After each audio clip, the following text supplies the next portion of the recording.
ପୂର୍ବବର୍ତ୍ତୀ ଭିଡିଓରେ ବୈଦ୍ୟୁତିକ ବିଶୋଧନ ପ୍ରକ୍ରିୟାରେ କିପରି ଆମେ ଅପଦ୍ରବ୍ୟ ମିଶା କପରରୁ ବା ଅଶୋଧିତ କପରର ଧାତୁରୁ ଏକ ବିଶୁଦ୍ଧ କପର ପାଇବା ସେ ବିଷୟରେ ଆଲୋଚନା କରିଥିଲେ ଏବଂ ପରିଶେଷରେ ମୁଁ ତୁମକୁ ଏକ ପ୍ରଶ୍ନ କରିଥିଲି ଯେ ଆମେ ଯଦି ଏଇ କ୍ୟାଥୋଡରେ ଥିବା ଇଲେକ୍ଟ୍ରୋଡକୁ ପରିବର୍ତ୍ତନ କରିଦେବା ବା ଯେଉଁ ଧାତୁର ଏଠି ପରିଷ୍କରଣ ହେଉଛି ସେ ଧାତୁ ବିନା ଅନ୍ୟ ଏକ ଧାତୁକୁ ବ୍ୟବହାର କରିବା ତାହେଲେ କ'ଣ ହେବ।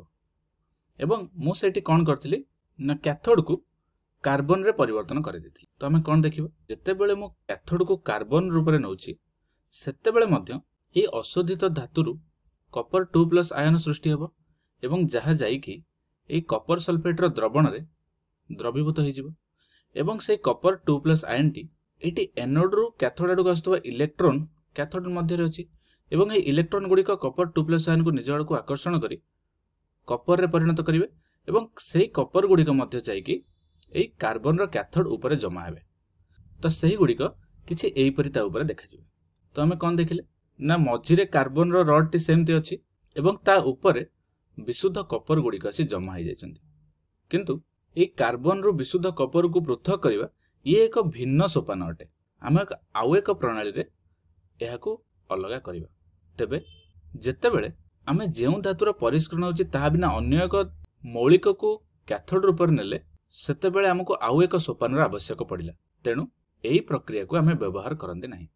तबे आमे सर्वमोट कहि परिबा जे आमे जेउ धातुर परिष्करण बा विशोधन करूचंती आमे सेही धातु को ही कैथोड आकार नबा।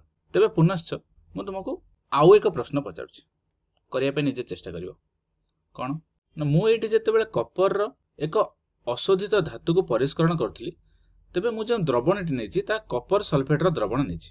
किंतु मु जदि कपर सल्फेट रो द्रवण को परिवर्तन करी एठी आयरन सल्फेट रो बा फेरस सल्फेट रो एक द्रवणटे नै जिवि ताहेले कोन हेबो निजे करिया पे चेष्टा कर।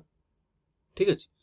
तबे हम कोन देखिबा जेतेबेले आमे आयरन सल्फेट रो द्रवण नेबा जेतेबेले एई परिबे मध्य रे विद्युत स्रोत प्रवाहित हेबो एई आयरन सल्फेट बा फेरस सल्फेट टी भांगी Fe2+ एवं SO4 आयन रे परिणत हेबो एवं ए द्रवण मध्य रे कपर 2+ आयन तो थिला किंतु ता सहित किछि Fe2+ रो आयन सृष्टि हेबो एवं सेही Fe2+ आयन गुडिक ए कैथोड आडकू आकर्षित हेबे। काहे कि ना हम जानचंती इलेक्ट्रॉन गुडिक एनोड रु बाहरी कैथोड आडकू आछंती। तेनु जदि कैथोड रे इलेक्ट्रॉन अछि ताहा Fe2+ आयन को मध्ये निज आडकू आकर्षण करिवो। तबे हमें कहि परिबा जे एई कैथोड ऊपर आयरन रो धातु गुडिक मध्ये आसी जमा हेबे। तो से गुडिक किछि एई परि देखा जिवो। ठीक अछि। तबे पुनश्च हम कहले आमे जदि कपर धातु को कैथोड नेचंती ताहले आयरन जदि आसी जमा हैला पुनश्च से कपर धातुटी अशोधित हो गला। हमकु तो विशुद्ध कपर दरकार किंतु ता सहित किछि आयरन रो धातु मध्ये आसी मिसी गले। तेनु एहाकु मध्ये आमे आउ एक सोपान रे पृथक करिया पड़िबो। तबे आमे जेउ धातु को परिष्करण करिबा तार विशुद्ध धातु को आमे कैथोड रूप रे व्यवहार करिबा ताहले जाई कि हमकु एक विशुद्ध धातु मिलिबो। ठीक अछि बुझि परलो।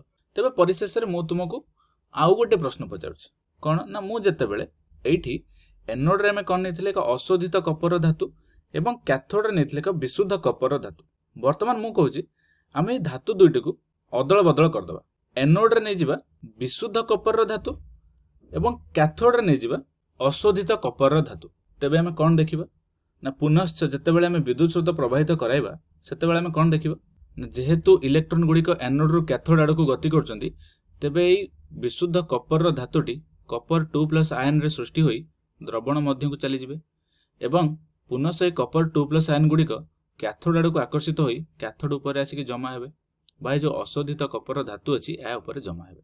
तो जदि कैथोड ऊपर कपर धातु जमा हला तो कैथोडा केमि देखा जिवो कैथोड ऊपर एमति किछि विशुद्ध कपर धातु गुडी को जमा हेबे।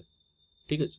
तबे आमे जदि लक्ष्य करिबा ऊपर तो विशुद्ध कपर धातु अछि किंतु ता भितरे मध्ये एबे भी अशोधित कपर धातु अछंती। तबे याकू तो आमे संपूर्ण विशुद्ध कहि परिबान ना एवं एठी जो विशुद्ध कपर धातु नेइथिले ताहा आसी अशोधित कपर धातु ऊपर जमा हला तबे विशुद्ध कपरटी पुनश्च अशोधित हो जाउची। सेथि पई सब बेले मन रख अशोधित धातुटी को एनोड आकार नबा एवं विशुद्ध धातुटी को कैथोड आकार नबा। बुझियला बे। तबे हमें धातुर परिष्करण पई कोन सोपान अवलंबन कले से विषय आलोचना करिवो। ठीक अछि।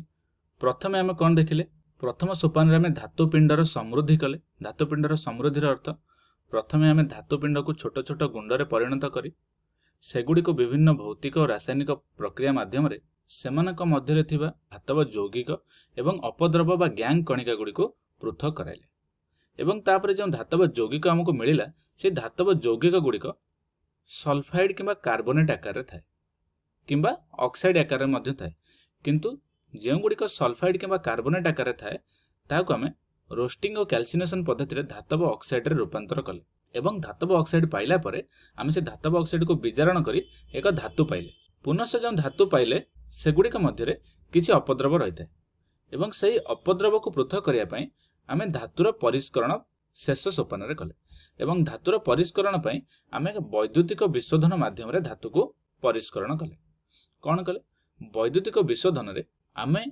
जेउ धातुटी को परिष्करण करिबा बा सही अशोधित धातु को आमे एनोड आकार रे नेले एवं सही धातुर एक विशुद्ध धातु को आमे कोनोसी भी दुकान रो आनी ताको कैथोड आकार रे नेले एवं जतेबेले आमे एही विद्युत विश्लेषण विद्युत स्रोत प्रवाहित कले आमे देखिले जे जो अपद्रव गुड़िक अशोधित धातुरे थिला सेगुड़िक आसी तले जमा हो गले जहाको आमे एनोड कर्दम बोली कहिथांती एवं विशुद्ध धातु गुड़िक जाई कैथोड उपरे जमा हेले एवं एही प्रकार आमे विशुद्ध धातु पाई पारले तेबे जेहेतु एही प्रक्रिया पई विद्युतर आवश्यक होता है ताहाको आमे वैद्युतिक विशोधन बोली कहिथांती।